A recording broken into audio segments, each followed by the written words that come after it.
Saudara dan saudariku yang kekasih, Shalom, selamat berjumpa dengan Forkat, Forum Katekismus, tempat belajar firman Tuhan berdasarkan Alkitab dengan menggunakan buku Katekismus Gereja Kerasulan Baru. Damai sejahtera Tuhan Yesus Kristus menyertai kita.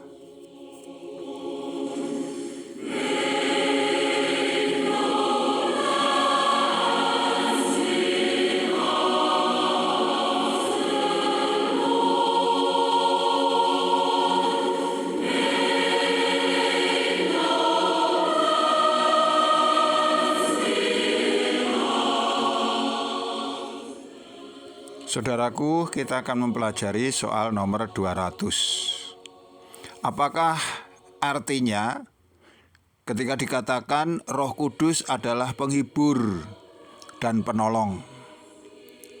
Yesus Kristus adalah penghibur, penolong, dan perantara bagi miliknya.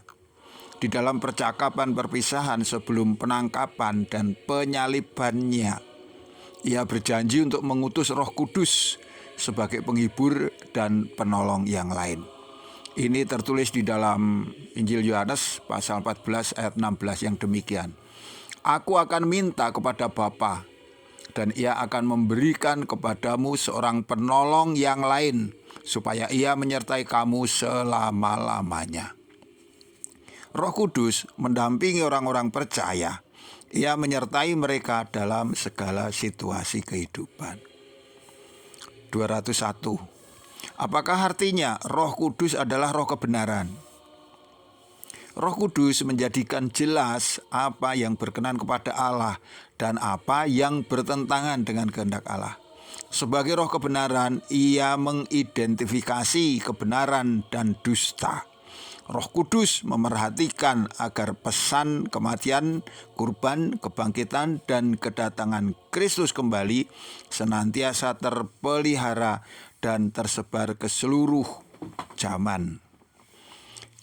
Yohanes 15 ayat 26 mengatakan yang demikian. Jikalau penghibur yang akan kuutus dari Bapa datang, yaitu roh kebenaran yang keluar dari Bapa, Ia akan bersaksi tentang aku.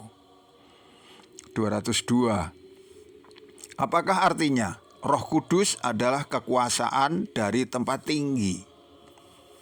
Sebutan kekuasaan dari tempat tinggi ini menunjukkan bahwa aktivitas Roh Kudus menggabungkan campur tangan Allah yang penuh kuasa.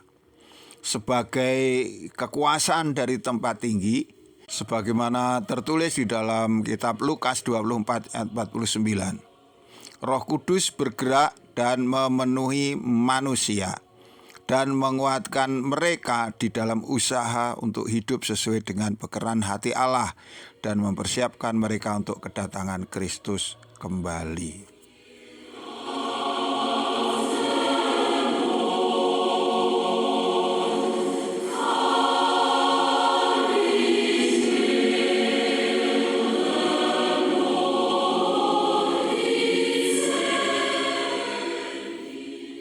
Saudaraku yang dikasihi Tuhan, pada beberapa edisi Forkat ke depan, kita akan disibukkan dengan tema pengenalan lebih dalam akan Roh Kudus.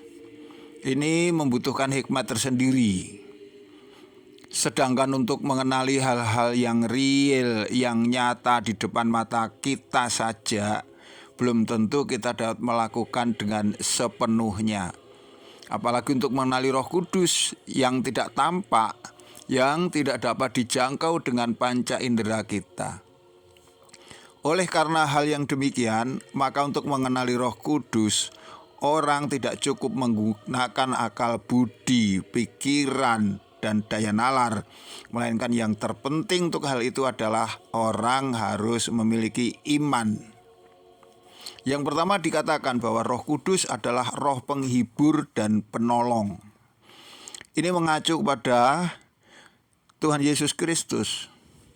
Para murid waktu itu telah merasakannya, bagaimana Yesus menghibur mereka, menolong mereka dalam segala situasi.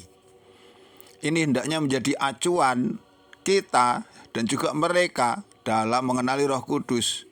Karena Roh Kudus melakukan hal yang sama yang dilakukan oleh Yesus atau melanjutkan pekerjaan Tuhan Yesus.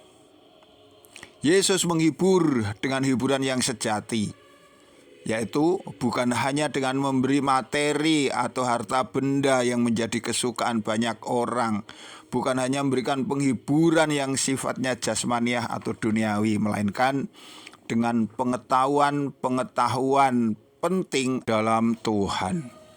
Yesus juga senantiasa menolong setiap orang yang berada di dalam kesulitan maupun penderitaan.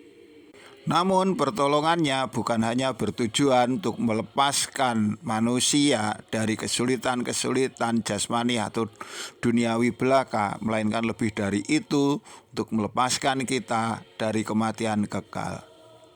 Dikatakan juga Roh Kudus adalah roh kebenaran. Orang memaknai kebenaran seringkali dengan cara yang berbeda-beda. Karena sesungguhnya kebenaran itu hanya ada di dalam Kristus. Sedangkan kebenaran yang diperjuangkan orang-orang di dunia ini adalah kebenaran yang semu. Sedangkan Roh Kudus meneruskan pekerjaan Tuhan Yesus Kristus. Jika di dalam kehidupan sekarang orang kebingungan mencari kebenaran, maka Roh Kudus menolong, mengarahkan mereka untuk mengenali apa itu yang benar. Bukan menurut pendapat banyak orang, melainkan menurut kehendak Kristus. Sebab hanya kebenaran di dalam Kristuslah yang berlaku abadi sepanjang masa. Roh Kudus adalah kekuasaan dari tempat tinggi. Ia bekerja sebagai Allah pencipta yang maha tinggi. Karena Roh Kudus menyandang kekuasaan Allah, maka apa yang dikatakannya pasti tergenapkan. Sedangkan kita tahu bahwa semua yang dikehendakinya hanyalah kebaikan, maka mereka yang mengikuti Roh Kudus pasti berada dalam kebaikan juga. Semoga kita pun demikian. Tuhan memberkati kita. Sampai jumpa. Amin.